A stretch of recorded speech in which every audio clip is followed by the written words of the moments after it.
আসসালামু আলাইকুম। অ্যালার্জি কেন হয় এ সম্পর্কে একটু আলোচনা করব, কথা বলবো। আ অ্যালার্জি কেন হয় এটা যদি আমি সংক্ষেপে একটা উদাহরণের মাধ্যমে বলি, আমি একটা গল্প বলি।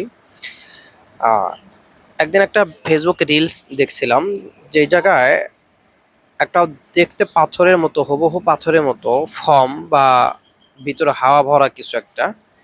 রাস্তার মধ্যে একজন মানুষ ওই পাথরটাকে সরানোর জন্য চেষ্টা করতেছে।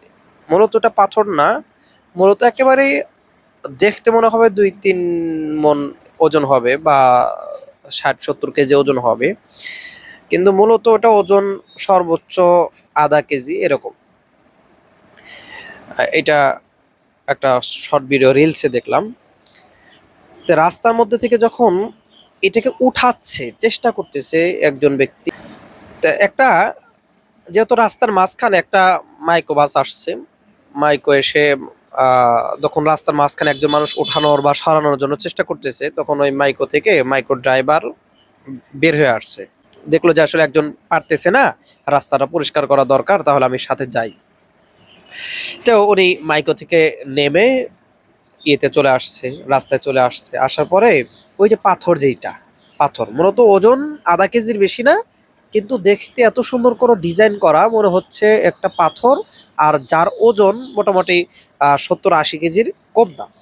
পরে কি করছে উনি, এইটাকে ৭০-৮০ কেজির ওজনের ওজন করতে, উঠাতে যেই পরিমাণ এনার্জি প্রয়োজন বা যেই পরিমাণ শক্তি প্রয়োজন, ওই পরিমাণ শক্তি খরচ করে মাইক্রো ড্রাইভার ওইটাকে উঠানোর জন্য চেষ্টা করছে, মানে শক্ত করে ধরে ওঠানোর চেষ্টা করছে। যেহেতু এটা হালকা, ওজনে হালকা ০.৫ কেজি, কিন্তু সে মানসিকভাবে চেষ্টা করছে ৩০, ৪০, ৫০ কেজির। যার ফলে কি হইলো, ওই হালকা পাথরটা এইরকম করে উঠে পিছন থেকে পড়ে গেছে।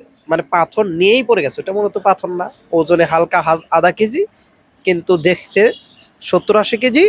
যার ফলে ওইটা উল্টা ইফেক্ট করার কারণে, উল্টা প্রতিক্রিয়ার কারণে সে পিছন দিয়ে এটাকে নিয়ে পড়ে গেছে। আচ্ছা, এরপরে কি হইলো, যে আগে যেই মানুষটা অভিনয় করতেছিল যে এটা অনেক ভার, ওঠাতে পারতেছে না একা, সে তো দৌড় দিয়ে পালায়া গেছে। এটা হাসির জিনিস। তো অনুরূপভাবে আমাদের শরীরে যে ইমিউন সিস্টেম আছে, রোগ প্রতিরোধ ক্ষমতা আছে, এইটা অনেক সময় আমাদের শরীরের জন্য ভালো, ক্ষতিকর কিছু না, শরীরের জন্য ভালো। এমন জিনিসকে সে ক্ষতিকর মনে করে, শত্রু মনে করে, যার ফলে সে এইটাকে প্রতিরোধ করার জন্য শরীরে ইমিউন সিস্টেমটা এমনভাবে আক্রমণ শুরু করে যে এটাকে শরীরে ঢুকতেই দেওয়া যাবে না, এটা অনেক ক্ষতিকর। এই অথচ ক্ষতিকর না। যার ফলে যেহেতু ইমিউন সিস্টেম কঠোর প্রতিরোধ গড়ে তোলে, এর কারণে যে প্রতিক্রিয়া দেখা দেয় সেটা হলো অ্যালার্জি। এর কারণে যেই সমস্যা তৈরি হয়, এই হাত ফুলে যাওয়া, চুলকানো ইত্যাদি ইত্যাদি সমস্যাগুলো হয়, এটা হলো অ্যালার্জি। তার মানে অ্যালার্জিটা কেমন রোগ? অ্যালার্জি মূলত আপনার শরীরে থাকা ইমিউন সিস্টেম কোনো কিছুকে আপনার শরীরের জন্য উপযোগী মনে করে না, ক্ষতিকর মনে করে, তার বিরুদ্ধে লড়াই করে এবং প্রতিরোধ গড়ে তোলে, অথচ সেটা শরীরের জন্য ক্ষতিকর ছিল না।